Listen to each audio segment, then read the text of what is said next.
Makanya dibilang kenapa bisa 17? 17 ini dari sayapnya, karena ini dari kaki ekornya. Kalau yang ujungnya ada 19, di leher ada 4. Makanya di sini dibilang 17 Agustus 1945. Udah paham di sini? Ya, baik. Nah, apa itu perilaku Pancasila? Ada yang tahu apa itu perilaku Pancasila? Jadi perilaku Pancasila itu adalah seperti kita jujur, bertanggung jawab, dan bergotong royong. Itu termasuk adalah perilaku Pancasila. Nah, di sini ada yang pertama mulai dari sila ke-1. Nah, apa anak itu tahu nggak sila Baik, kita sama-sama dari sila pertama sampai sila kelima ya. Oke. Jadi sila pertama adalah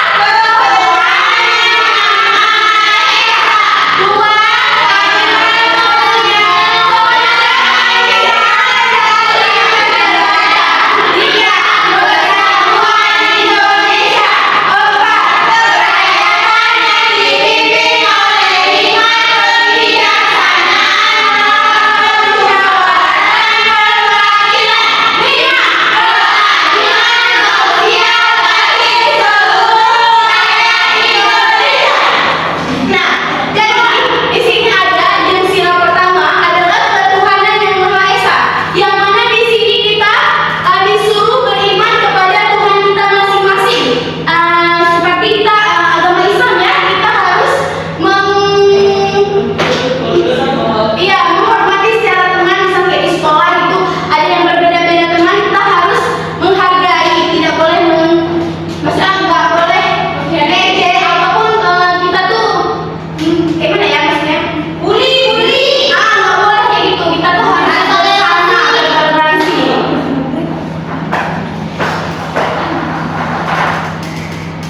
Yang kedua itu adalah kemanusiaan yang adil dan beradab. Dan di sini adalah kenapa kemanusiaan yang adil dan beradab adalah perilaku yang bersikap ramah, kita ramah sesama teman,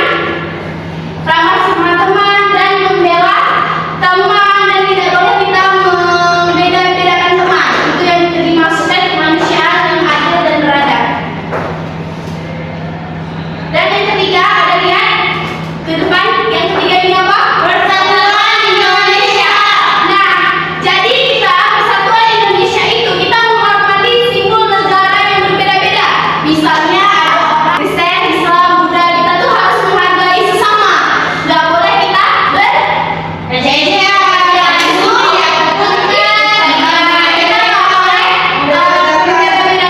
Betul sekali. Dan keempat ini kerakyatan yang dipimpin oleh hikmah, kebijaksanaan dalam pemusyawaratan perwakilan. Di sini kita diajarkan untuk bersama mengambil keputusan bersama, bekerja kelompok. Ada di sini kita kerja kelompok? Ada. Itu termasuk kerakyatan yang dipimpin oleh hikmah. Itu termasuk dalam sila keempat. Itu kita bersama, berkelompok itu kita kan bersama, kita berunding bersama. Nah, jadi yang kelima ini ada keadilan bagi seluruh rakyat Indonesia. Nah, apa itu keadilan sosial bagi seluruh rakyat Indonesia? Nggak boleh diskriminasi, tidak boleh sekalian anak ibu. Jadi keadilan sosial bagi seluruh rakyat Indonesia itu adalah kita saling membantu, berbagi kepada sesama kita ya, bersama teman. Seperti teman susah, misal kayak teman jatuh, misalnya kita menolong, itu termasuk ya adalah keadilan sosial bagi seluruh rakyat Indonesia. Nah, jadi di sini ibu ada video tentang penilaian Pancasila. Anak ibu nonton ya. Ibu. Sila pertama, Tuhanan yang Maha Esa. Itu berarti tiap penduduk Indonesia bisa bebas menganut ajaran agamanya tanpa paksaan dari pemerintah. Sila kedua, manusia yang adil dan beradab, di mana kita sebagai manusia harus saling menolong dan saling menghormati kepada sesama tanpa membeda-bedakan. Sila ketiga, Persatuan Indonesia. Hal yang dapat kita lakukan untuk menerapkan nilai Pancasila sila ketiga adalah dengan mencintai tanah air. Dan kita, sebagai warga negara Indonesia, harus menjaga persatuan tanpa memandang perbedaan suku, ras, dan agama. Sila keempat, kerakyatan dipimpin oleh hikmat, kebijaksanaan, dan permusyawaratan perwakilan. Saat sedang melakukan kegiatan musyawarah untuk mencapai keberhasilan bersama, kita harus menerima apapun hasilnya dengan lapang dada serta dengan bertanggung jawab tanpa memaksakan kehendak. Sila yang kelima, keadilan sosial bagi seluruh rakyat Indonesia. Untuk mengamankan nilai Pancasila sila kelima ini, kita dapat melakukan aktivitas gotong royong atau kerjasama demi kebaikan lingkungan untuk bersama. Itulah penjelasanku mengenai Pancasila. Sebagai warga negara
Hebat, Bu.